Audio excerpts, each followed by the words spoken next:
जो 7 दशक का गैप था, उस गैप को 6 सालों में पूरा करने का प्रयास हुआ है। पहले अगर हम देखें और हम इस बात को समझें कि पहले कार्यकाल में मोदी जी ने जहां इंफ्रास्ट्रक्चर पर काम किया और इंफ्रास्ट्रक्चर के साथ-साथ लॉन्ग अवेटेड रिफॉर्म्स किए, वही 7 दशक का गैप था, उस गैप को 6 सालों में पूरा करने का प्रयास हुआ है। पहले अगर हम देखें और हम इस बात को समझें कि पहले कार्यकाल में मोदी जी ने जहां इंफ्रास्ट्रक्चर पर काम किया और इंफ्रास्ट्रक्चर के साथ साथ लॉन्ग अवेटेड रिफॉर्म्स किए, वही तीव्र गति से दूसरे कार्यकाल में प्रथम वर्ष में तीव्र गति से बोल्ड डिसीशंस भारत की एकता और अखंडता के लिए, और उसी तरीके से सोशल जस्टिस, उसी तरीके से इकोनॉमिक जस्टिस, और उसी तरीके से हार्ड डिसीशंस लेते हुए देश के आम व्यक्ति को, गरीब व्यक्ति को लाभ पहुंच सके, इसके प्रयोजन, इसके आयोजन प्रधानमंत्री मोदी जी ने 1 साल में किए हैं। This government has been responsive, this government has been receptive, and this government has the capacity to take decisions. ये सब हम लोगों ने देखा है। आज हम जब 1 साल पूरा कर रहे हैं तो हम ही नहीं, सारा विश्व कोरोना के साए में जी रहा है।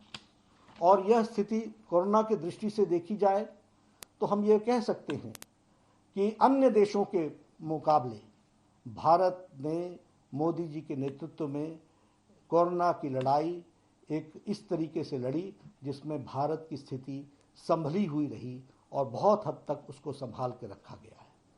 प्रधानमंत्री मोदी जी ने कोरोना की लड़ाई में जन भागीदारी, जन सहयोग, सबको साथ लेकर के चलना और उसके साथ साथ टाइमली एंड बोल्ड डिसीशंस लेना, ये मोदी जी की खासियत रही है। और इस कारण से हम ये भी देखते हैं कि जहां बड़े महाशक्तिशाली देश जो समस्याओं से घिर गए और वह भी अपने आप को कोरोना के सामने असहाय मानते हैं, वहां भारत देश ने कोरोना की लड़ाई इस प्रकार से लड़ी और इस तरीके से उस काम को संभाला। वह दूरदृष्टि थी प्रधानमंत्री जी की, जिसने समय पर लॉकडाउन किया और लॉकडाउन के कारण आज भारत की स्थिति संभली हुई परिस्थिति में हम सबको देखने को मिलती है। तो यह भी हम लोगों ने देखा है। अगर इसके साथ साथ हम कहें तो एक समय था जब लॉकडाउन किया गया तो उस समय कोरोना की टेस्टिंग फैसिलिटी सिर्फ 10,000 थी पर डे। आज 1,60,000 टेस्टिंग फैसिलिटी हो गई है। उसी तरीके से उस समय हमारे पास पीपीई किट्स की कमी थी, लेकिन आज लगभग 600 उद्यमी हमारे देश के लगभग 4,50,000 PPE kits, personal protection equipment kits, उसके जो किट्स हैं वो आज 4,50,000 प्रतिदिन बन रहे हैं। यह परिस्थिति आकर के खड़ी हुई है। उसी तरीके से वेंटिलेटर्स, 60,000 वेंटिलेटर्स का प्रावधान किया गया है, जिसमें से 58,000 वेंटिलेटर्स भारत में ही बन रहे हैं। यह है आत्मनिर्भर भारत का की पहचान जिसको उन्होंने बनाया है। और इसमें से 50,000 वेंटिलेटर्स पीएम केयर फंड के फंड से खरीदे जा रहे हैं। इसको भी हमको ध्यान में रखना चाहिए।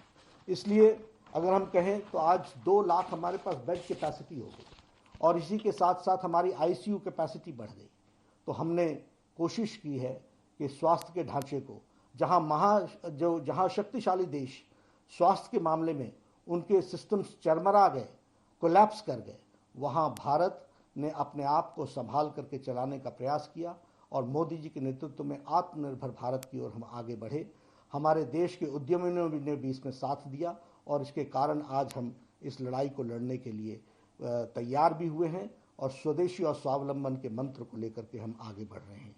उसी तरीके से अगर देखा जाए, वी आर द कंट्री जिसने आर्थिक दृष्टि से भी लोगों की चिंता की गई। वर्ल्ड हेल्थ ऑर्गेनाइजेशन ने इसको सराहा। उन्होंने कहा health is not the only factor which has to be taken into care. India has taken a lead and India has shown that economic aspect is also to be taken into consideration, and for that Modi ji has taken a lead। यह बात भी उन्होंने कही। 1,70,000 करोड़ रुपए का package उस समय दिया गया। उसके माध्यम से हम लगभग 80 करोड़ लोगों को उनके राशन की व्यवस्था की गई। 20 करोड़ बहनों को उस हमारे जनधन के खाते में, उनके जनधन के खाते में 500 रुपये पूरे 3 महीने के लिए डालने का हर महीने के लिए प्रयास किया गया। उसी तरीके से हमारे दिव्यांग भाई, हमारे बुजुर्ग, उनके भी खातों में 1,000 रुपये देने का प्रयास हुआ। उसी तरीके से मनरेगा में जिसकी दिहाड़ी 182 रुपये थी, उसको बढ़ा करके 202 रुपये कर दी गई और लगभग मनरेगा का आवंटन 1 लाख करोड़ रुपए रिकॉर्ड आवंटन प्रधानमंत्री जी ने किया है, यह भी हम कह सकते हैं। उसी तरीके से 20 लाख करोड़ रुपए का एक होलिस्टिक पैकेज प्रधानमंत्री जी ने घोषणा की, जिसके बारे में हमारे निर्मला जी ने अगले 5 दिनों में, उसकी घोषणा के 5 दिनों बाद किस किस सेक्टर के लिए, किस किस सेगमेंट के लिए क्या क्या प्रयोजन किए गए, उसको आपको विस्तार से बताया है। This is a holistic package, जिस पैकेज के माध्यम से ये प्रयास हुआ है कि हर सेक्शन को कैसे आत्मनिर्भर बनाया जा सके, कैसे उनको खड़ा किया जा सके, कैसे उनको मुख्य धारा में शामिल किया जा सके, इस तरीके के, और साथ ही साथ उनको किस तरीके की रियायतें दी जा सके, इस बात को भी करने का प्रयास किया है। उसी तरीके से अगर हम कहें तो वसुधैव कुटुंबकम का नारा लेते हुए कोरोना की लड़ाई के बीच में हम लोगों ने 100 से ज़्यादा देशों को उस समय हम लोगों ने राहत पहुंचाने का काम किया और उनको मेडिसिन पहुंचाने का काम किया, यह भी हमको ध्यान में रखना चाहिए। इसलिए मैं ये कह सकता हूं कि जहां कोरोना की लड़ाई है और कोरोना की लड़ाई के साथ साथ उसको होलिस्टिक तरीके से किस तरीके से लड़ा जा सकता है, इसकी दृष्टि मोदी जी ने अपने नेतृत्व की क्षमता में दिखाई है।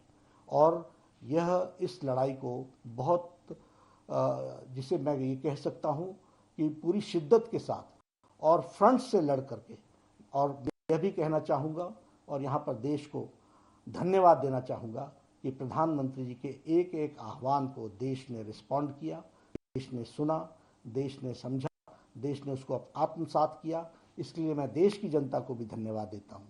और साथ ही साथ मोदी जी ने जिस नेतृत्व क्षमता को दिखाया है, वह सच में अनुकरणीय भी है और वह सच में प्रशंसनीय है, ये हमको ध्यान में रखना चाहिए। मित्रों, कोरोना के साथ साथ भारत ने मोदी जी के दूसरे कार्यकाल में, के प्रथम वर्ष में बहुत डिसाइसिव डिसीजंस लिए। अगर मैं बात करूं आर्टिकल 370 के एब्रोगेशन की, अगर मैं बात करूं 35A के जाने की, यह प्रधानमंत्री मोदी जी की इच्छा शक्ति का नतीजा था और उसको सूत्रधार बने हमारे गृह मंत्री अमित शाह जी, जिन्होंने उसको कार्य रूप दिया।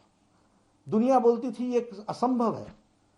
हम लोग बहुत समय से कहते थे एक देश में एक निशान, एक विधान, एक प्रधान, एक संविधान, लेकिन ये बचपन से कहते हुए हम जानते थे इसको करना बहुत कठिन कार्य है, लेकिन मोदी जी की इच्छा शक्ति ने इसको पूरा किया और धारा 370 को समाप्त करके, एब्रोगेट करके, जम्मू कश्मीर की जनता जो मुख्य धारा में शामिल होने में दिक्कत आती थी, वह आज मुख्य धारा में शामिल हो गई है। वहाँ की महिलाओं के जो भारत के कानून नहीं लगते थे और उनको प्रोटेक्शन नहीं मिलती थी, आज उनको वो प्रोटेक्शन मिल रहा है। हमारे दलित भाई जिनके साथ अन्याय हो रहा था, वर्षों से अन्याय हो रहा था, उनको आज न्याय मिल रहा है। हमारे पाकिस्तान से आए हुए हमारे रेफ्यूजी भाई जो जम्मू कश्मीर में बस गए, उनको न्याय नहीं मिल रहा था, उनको आज न्याय मिल रहा है। उसी तरीके से हमारे प्रॉपर्टी राइट्स जो महिलाओं की थी, वह उनको नहीं मिलती थी, वह आज उनको मिल रही है। इस तरीके से जम्मू कश्मीर, लद्दाख का इलाका वो हमेशा इग्नोर्ड था, वह आज मुख्य धारा में शामिल होकर के अपने विकास की प्रगति के पथ पर चल पड़ा है। इसलिए धारा 370 ये देश की एकता और अखंडता का बहुत महत्वपूर्ण फैसला था जिसको मोदी जी ने लिया है। अगर हम उसके साथ साथ बात करें तो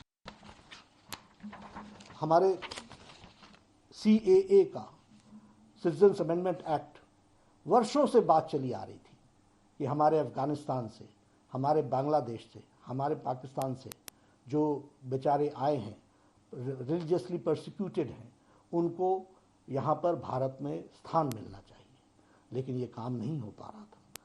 प्रधानमंत्री मोदी जी ने फैसला लिया और इस फैसले के कारण आज CAA, सिटीजन्स अमेंडमेंट एक्ट लागू हुआ और उनको मुख्य धारा में शामिल होने का मौका मिला, उनको सिटीजनशिप राइट्स मिले, ये हम ध्यान में है। हमारी मुस्लिम बहनें, हमारी माताएं जो 3 तलाक के कारण बहुत तकलीफ में थी, दिक्कत में थी, उनकी चिंता प्रधानमंत्री जी ने की और जो ट्रिपल तलाक था उसको जो एक कुरीति थी उसको समाप्त करने का काम प्रधानमंत्री मोदी जी ने किया है। उसी तरीके से टेररिज्म से लड़ने के लिए देश में UAPA unlawful activities prevention act के तहत टेररिस्ट को टेररिस्ट घोषित करना, उसके खिलाफ एक्शन लेना, यह काम भी प्रधानमंत्री जी ने बखूबी कानून में परिवर्तन ला करके किया। NIA की इन्वेस्टिगेशन एजेंसी की दायरे को बढ़ाया और उस दायरे को बढ़ाने के साथ साथ विदेशों में भी अगर ऐसी एक्टिविटी होती है तो उनको भारत के कानून के दायरे में ला करके उनके खिलाफ एक्शन हो, इस बात का भी प्रयास हुआ है।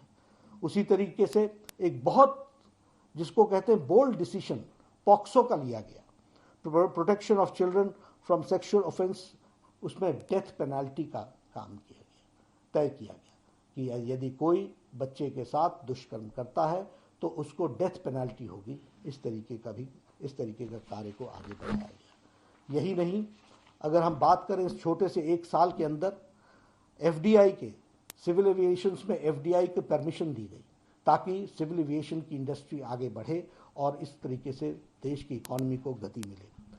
हम लोगों ने, मोदी जी ने कॉरपोरेट टैक्स को रिड्यूस किया। इस कॉरपोरेट टैक्स के रिडक्शन के कारण बहुत नीचे तक मार्केट में पैसा का सर्कुलेशन के माध्यम को आगे बढ़ाने का काम किया। उसी तरीके से बैंक्स मजबूती से आगे खड़े होकर के लोगों की सेवा में जुटे, इसलिए बैंक्स का मर्जर करके बैंक्स को मजबूत बनाया, उनकी लेंडिंग कैपेसिटी को मजबूत बनाया, NPO को कम किया और लेंडिंग कैपेसिटी को आगे बढ़ाने का काम किया। अभी कोरोना के साए में ही NBFC लोन्स पर जो मॉरिटोरियम लगाया उससे भी लोगों को राहत मिली है। उसी तरीके से कंपनीज एक्ट में परिवर्तन किया गया। कंपनीज एक्ट के परिवर्तन के कारण आज कंपनी सुविधा के साथ और हिम्मत के साथ अपनी बिजनेस एक्टिविटी को आगे बढ़ा सकते हैं, तो इस बात को भी ध्यान में रख करके किया गया।